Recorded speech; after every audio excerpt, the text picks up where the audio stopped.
Кызыр атага жолугуптур дейт. Кызыр ата кыргыз да. Улуу адамга жолуктуң. Улуу түшүнүк өтүп калдың. Улуу сыпатка калыптандың. Ошо улуу күчтүн ролун аткарып берчү кыргыз. Келиңиздер, анатомиябыз, астрологиядан бул дүйнөгө кызматка жөнөтүптүр. Аткаралы. 2 ай аткаралы, мейли. Кечирээк түшүнүп. 2 жыл аткаралы, 20 жыл аткаралы. Өлүм астында ошо өлөт болуп калганда санааң тынч да. Мен кызмат аткардым. Эски жолдон чыктым. Мен ыраазымын деп. Мындай санаа тынч болот да. Мына урматтуу улуу журтум. Адам Кудайга айланат деген мына. Адам астрологиянын ролун аткарат. Ошого жараша психология. Психология деген бул мындай. Могу психология. Мурун биз иштегенбиз. Мисалга, байыш керек, алдаш керек, бийликке барыш керек дегендей эле. Эптеп окуш керек, күн көрүш керек, жан сакташ керек. Мына ушул эле болгон биздин психология. Азыр болсо мен жаратуучу экенмин деп, мен улуу дүйнөдөн келипмин деп, мен улуу күчтүн ролун аткарышым керек экен деп, мен бир утуш алышым керек экен. Адамды улуу деп кабыл ал. Мына жаңы психология. Арбайды тирик деп кабыл ал. Адам улуу, ыйык турбайбы? Сендей эле күчү бар турбайбы? Мурун пенде, анан жесир, анан жетим деп башкача психологияда көрсөң, ал аял, анан буюм деп көрсөң, азыр жок.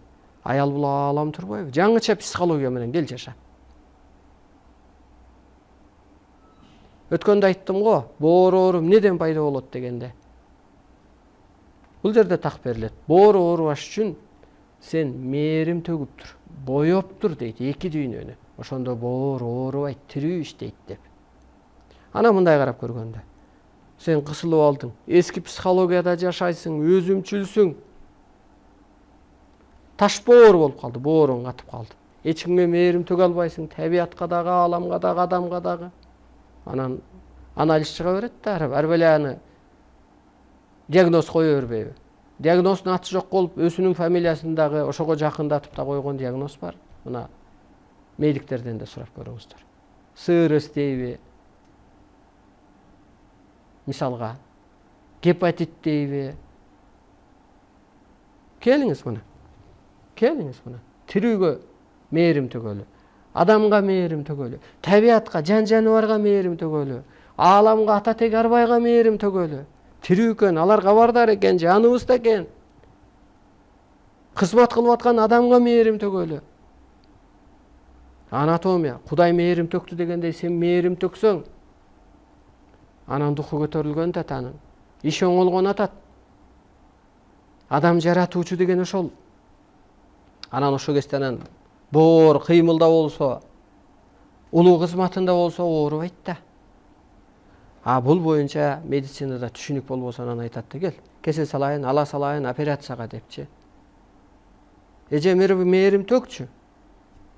Табият менен бир сырдашчы, өзүңдү бир бошкармачы деген медицинада түшүнүк жок да. Бул жерде так берилет. Мейкиндик аалам күчтүүбү же медицина күчтүүбү деп. Аалам күчтүү да, мейкин күчтүү да. Медицинанын доордун талабын аткарбай туруп медицинага кайрылуу, бул өзүңдү кордоо. Аалам күчтүүбү, арбай күчтүүбү же бир байкуш окумуштуудан окуп, анан 8 жыл стрессте жүрүп, сабагынан жетише албай, кысылган, окубаты ордунан туруп кеткен, психологиясы бузулуп калган, моргдо жүрүп, мустак жерде жүрүп, өзү оорукчан болуп калган медик күчтүүбү?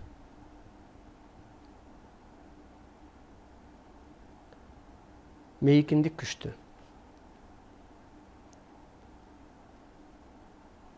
Келиңиздер мына чындыкка. Психологияңарды өзгөртүңүздөр. Ааламга ыраазы болуңуздар. ушул жаңы доорго жаралганыңыздарга ыраазы болуңуздар. Кыргыз болгонуңуздарга ыраазы болуңуздар. Кудай келип бир кыргыз адамын кийгенине ыраазы болуңуздар. Манас чыкканда кыргыздын баркы көтөрүлгөндөй, Арыстан Алай чыкканда кыргыздын баркы көтөрүлөт. Кыргыз тукумун коргоочу, адам тукумун оңдоочу жалгыз Булак Арыстан Алай деп берилет. Мени көрө албай аткандырсың. Эми ал көрө албастыгың өзүңө. Мен мейкиндик кызматымды, көктүк кызматымды аткарып кете берем. Ал сага буйрулган эмес. Анткени сен пендесиң. Сен карасың, сен өзүңдү жаратып алдың. Мен пендемин, мен байкушмун деп атып. Мына айтыңыз, мейли ушул мындай эле чындыкка чыгалы. Мейли асмандагы Аллагың.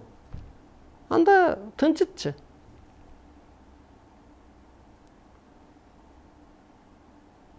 Миллиардың суранып туруп тынчыткылачы, ошо бир сыйынган жерде бир Аллах бир назар салып койсун. Жок, аалам тетирисинче айтып атат.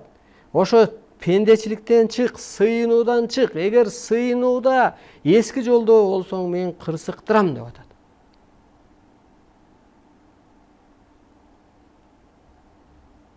Арыстан Алай куткарат бекен, же Аллагың куткарат бекен? Келиңиздер. Мына куткарса чынын кутулуп албайсыңбы? Ааламдын сырын жеткирип атат, жөнөкөйлөштүрүп, кыргызча тил менен жөн эле жашоо сырына салып.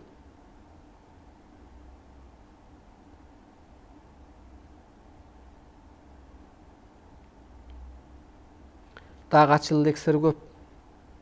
Мүмкүн Куран китебиңде ойлонуп калдым.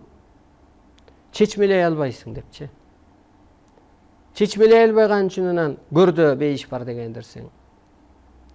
Көрдө өлүмдөн кийин тозок бар дегендирсиң. Кел мындай ачык жашоого чыгалы. Кел жан дүйнөбүздү бейпилдик өткөрөлү, бийик түшүнүк өтөлү. Тытынбай, кыжаалат болбой, кысылбай, пендечилик түйүшкө түшпөй, жан дүйнөбүздү бейпилдик өткөрөлү, бейишке өткөрөлү.